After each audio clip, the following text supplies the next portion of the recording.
Hey guys, what's up? This is Blaze. Welcome to another Wizard101 update. So today I was on Twitter this morning, and then randomly, like I was up at about, it was like 11, I think, and King's Isle or Wizard101 tweeted that the test room was open. That was like the first part of the tweet, and the next part was for some more update stuff, whatever the exact tweet was. I'm not gonna go look at it, but I'm sure a lot of you guys saw it. I retweeted it, and you know, my heart kind of jumped up and then went back down. But here is the updates that they've released. The test room is open right now, and basically they want you to test out these updates.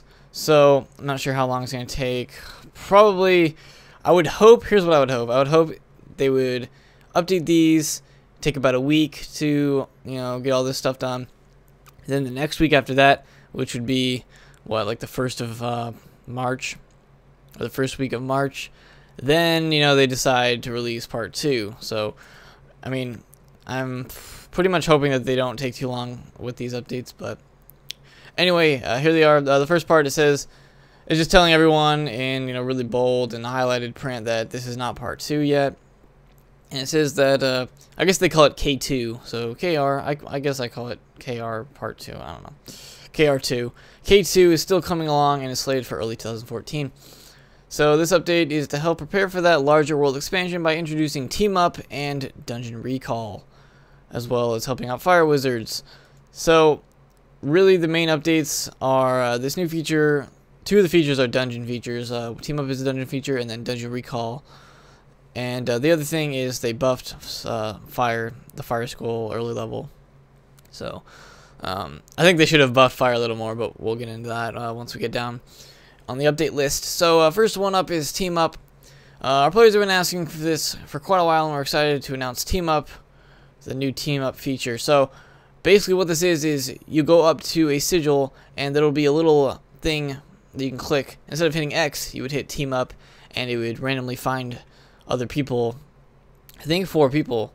I don't know if you can enter how many people you want to be on your team, but I think it finds up to 4 people to do the dungeon with you. So it's kind of like, instead of switching realms every 2 seconds, or every, what is it, a minute? Every minute finding people to, and then asking people, you can just team up, and you already know that these people are going to want to do the dungeon with you, because they've also teamed up. So I think it's a pretty useful feature. I thought they would, I kind of, you know, thought they would add this feature a while back, but seems like they're finally implementing it now, and it should be useful for people that are, you know, trying to solo, and or maybe you don't have your friends on that you usually have to help you. This is actually a pretty useful tool to use to find people just to get a dungeon done. So moving down, you cannot choose or reject the team you're placed in. So basically it's random, and you have to you know, deal with that. But if you leave, it says you have to wait 5 more minutes. So that's not bad compared to other games if you leave dungeons and stuff. So basically just little specifics about it. You guys can look at that. I'll have this link in the description so you guys can read through all this yourself. So, and then this is what it looks like. Basically kind of like the PvP, where it's just looking for people and it tells you how long. So here's the current dungeons that they're testing right now with this new feature. That's Sunken City, Emperor's Retreat, Big Ben, Tree of Life, Great Spire, the Chancel, Black Palace, Ghost Avalon, Glittering Chamber, Nistron, and Tower of the Elephant. I guess eventually they're going to add Tartarus when it goes to the live realm, because I think that would be a pretty prime dungeon for people to want to find people to help them with it. But I think they're going to add that later. So these are the ones that they're testing out right now. I'll probably do a video where I head in and try out one of these in the test realm just to see what it's like teaming up with people and doing that. I'll also be testing out this Dungeon Recall, which is next on the list. So ever wish you could just recall directly back to the dungeon you just left? Well, now you can. Awesome. So if you're defeated or teleported out of a dungeon that you were in alone, you have the option to recall directly back to the start of the same dungeon. So instead of walking all the way back, I guess you can just teleport to it, and it would be at the start of the dungeon, so you don't have to go back in the sigil. What I was wondering is if it teleports you to the same place you were at in the dungeon. Like, that would be pretty useful. So I'm not really sure. An icon will appear next to your compass, and once you click that, you can go back to the dungeon. I'm probably going to test this out myself and see, because I want to know if it teleports you to the exact place that you were at or just the beginning. Because if it's the beginning, doesn't save too much time.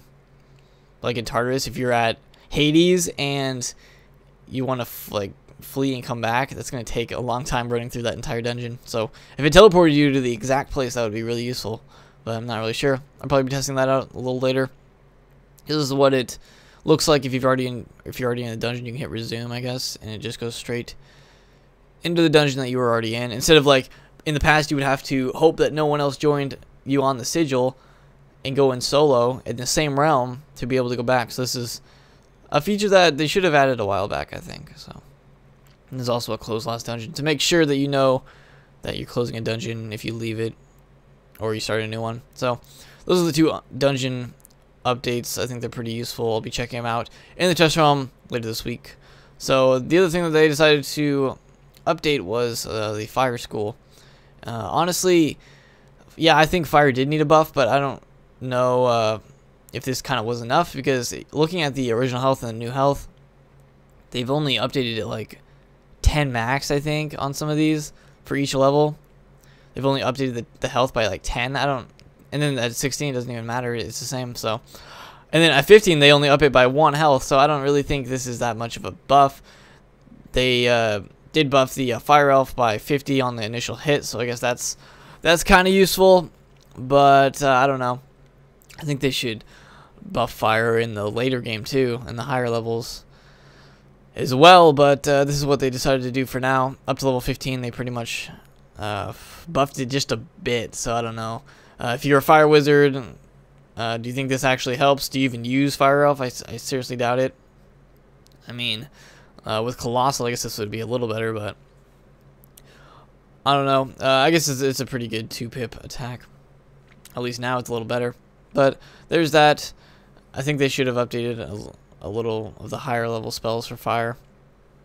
Just a bit. I mean, just kind of like what they did here, but there's that. So, bonus, the fire elf once again has varied spell animations. I think I remember it doing that back when I was leveling. Fire elf had a couple animations, so I guess they took it away and now they're adding it back. So there's that. Not really sure why they would need to do that. But that's the fire update. And then, of course, at the end, they've thrown in a little sneak peek thing. Pretty similar to what we saw in the last update, where they threw in this like sneak peek screenshot. Instead of just like actual looking boats, these ones are actually whatever those pond skaters, I think they're called. Water walking, those like water walking bugs. It kind of seems like there's those kind of boats that we're going to be using or riding or whatever to get across the Crescent or the Starfall Sea to Crescent Beach. So this is probably a starting area, I guess. Maybe these are how we get from like the part 1 to Crescent Beach or something, but or maybe they go underwater and that's where the underwater area is. I have no idea. So let me know what you guys think about this new screenshot, because it's all we have. This and that other screenshot from the last update is all we have on part 2 so far. So that is pretty much what has happened in this new update. So, but the two first updates with the dungeons, I think, were actually pretty useful. I'll be checking them out a little later, and I'm kind of excited to see how they work. But I think it's a pretty good addition to Wizard101. But we still don't have part 2. Basically, they're just doing more housekeeping updates. They're trying to get stuff ready for this larger expansion, which is good, but we still have been waiting for part 2 for a while. So if you wanted my opinion on when it would come out, I would think that they would test these for a week and then either put out crystals in the test realm that week, so that would be early March, the first week of March, or they're going to wait and they're going to do it the second week of March, because we're starting to get towards the end of early 2014, whatever they slated this as. So I would hope that test realm would come out early March at some point, but we're just going to wait and see, because usually they test the world in the test realm for 2 weeks and then they put it into live realm. So if they did that, then live realm would go out late March, early April. So we'll just have to wait and see. Let me know what you guys think about these updates and all that kind of stuff. If you guys enjoyed this video, make sure you give it a like and subscribe if you're new. So anyway, thank you guys for watching, and I'll see you guys next time.